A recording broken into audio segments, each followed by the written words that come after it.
सभापति महोदय, प्रतिदिन छोटी मोटी झड़पें होती रहती हैं। हमारी फौजें बड़े उत्साह से उनके मुकाबले में खड़ी हैं।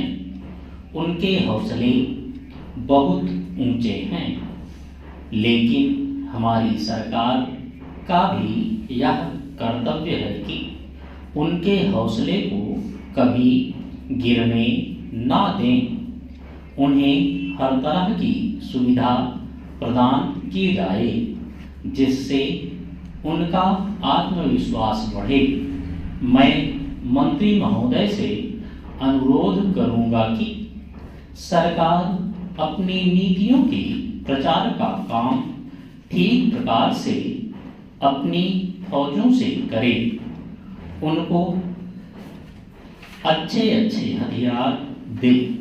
अनुसूचित जातियों और आदिवासी जातियों के आयुक्त ने जो अपना प्रतिवेदन प्रस्तुत किया है, उस प्रतिवेदन को देखने से यह प्रतीत होता है कि इसको तैयार करने में उन्होंने बहुत परिश्रम से कार्य किया है।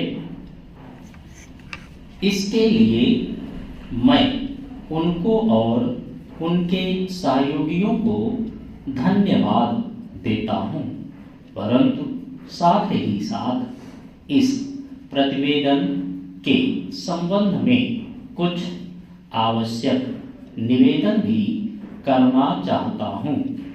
पहली बात तो यह है कि इस प्रतिवेदन को देखने से ऐसा प्रतीत होता है कि इन कार्यों के लिए जिस धन का उपयोग होता है, वह 3 साधनों से उपलब्ध होता है: केंद्र सरकार द्वारा, राज्य सरकारों द्वारा और कुछ गैर सरकारी संस्थाओं द्वारा।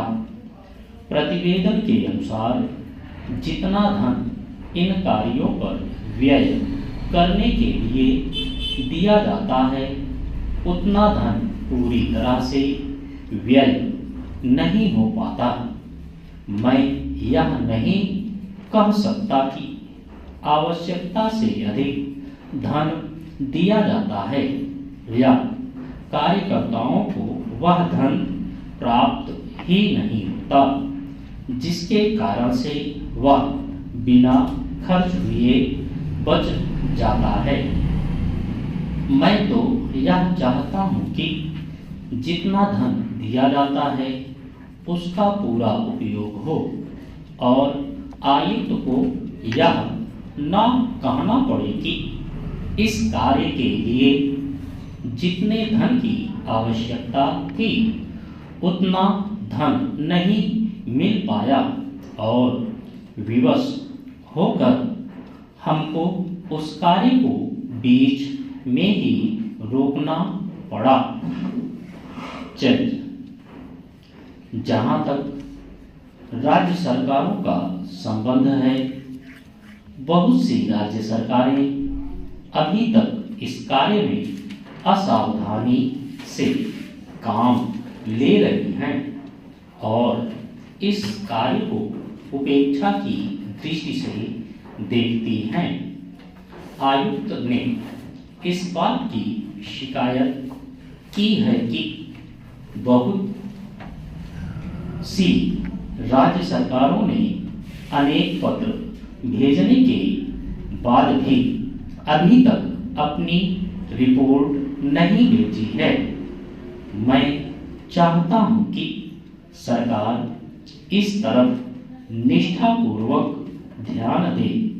राज्य सरकारों पर दबाव डाला जाए कि वे इस दायित्व के प्रति सचेत हों और आयुक्त को उनके कार्यों में पूरा सहयोग प्रदान करें।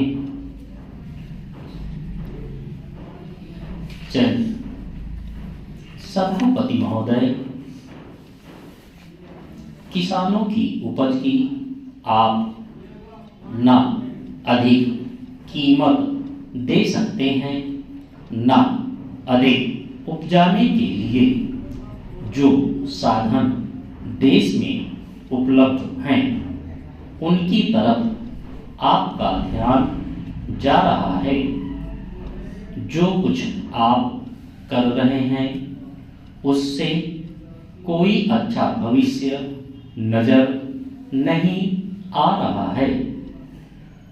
मैं यही कहना चाहता हूं कि आप देखें कि आपके कार्यक्रम में कहाँ त्रुटि है, कहाँ कमी है। आपने कर लगा रखे हैं, आपने जो कर लगाए हैं वे तो लगाए ही हैं। हमारे प्रदेश में तो जमीन पर 25% ज्यादा कर भी लगा दिया गया है। इतना बोझ अगर किसान पर होगा तो उसकी कमर टूट जाएगी। वह पहले से टूटी जा रही है, लेकिन वे इन करों को देने के लिए भी तैयार हैं। यदि आप उस तरह के साधन उन किसानों के लिए तैयार करें। चलिए, हमारे उत्तर प्रदेश के कुछ जिले हैं, पूर्वी जिले हैं, जहां पर बहुत बुरी स्थिति है। हमारे सदन के एक सदस्य ने रो रो कर आपको यह बताया था कि वहां लोगों को 2 रुपए मजदूरी में मिलता है। इतनी ही एक दिन की उनकी मजदूरी है। सरकार ने एक आयोग की नियुक्ति की थी ताकि वहां पर कुछ विकास के कार्य किए जाएं। वह योजना भी अब खटाई में पड़ गई है। आपका ध्यान इन समस्त चीजों की ओर कैसे दिलाया जाए, कैसे आपका ध्यान इन सभी कठिनाइयों की ओर आकर्षित किया जाए, समझ में नहीं आता है। चलिए, यातायात के साधनों की स्थिति यह है कि ट्रेनों में दूसरे दर्जे में भीड़ भाड़ का कोई ठिकाना नहीं है, उसकी कोई सीमा नहीं है। हर रोज ऐसा मालूम पड़ता है कि कोई मेला चल रहा है। आपके पास अच्छे इंजन हैं, अच्छे गति वाले इंजन हैं, लाइन भी अच्छी हैं, तो क्यों नहीं दूसरे दर्जे के अधिक डिब्बे लगाए जाते हैं।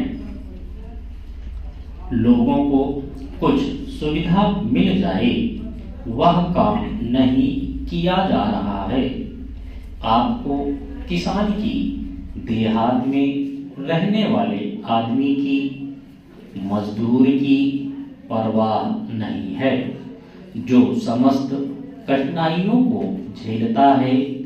आपके सारे कार्यक्रम को पूरा करने की उसमें कहां से शक्ति आएगी, कैसे भी अधिक अन्न उपजाकर आपको दे सकेंगे। आप इन सब पर सोच विचार करें।